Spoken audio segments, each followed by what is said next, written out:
आता बातमी कोल्हापूरमधनं येते. इथेनॉल घेऊन जाणाऱ्या टँकरला आग लागली आहे. गगनबावडा तालुक्यातल्या मंदूर इथली ही घटना आहे. इथेनॉल घेऊन जाणाऱ्या टँकरचा टायर फुटला आणि जागेवरच टँकर उलटलाय आणि त्याने पेट घेतलाय. आग आटोक्यात काढण्याचं काम सुरू आहे. रस्त्याच्या दोन्ही बाजूची वाहतूक मात्र त्यामुळे अन्य मार्गाने वळवण्यात आली आहे.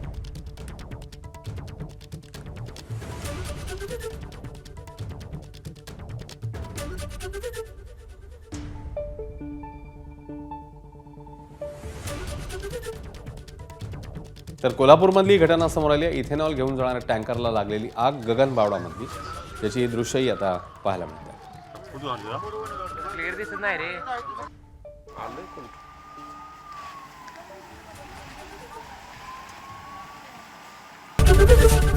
एबीपी माझा, उघडा डोळे बघा नीट.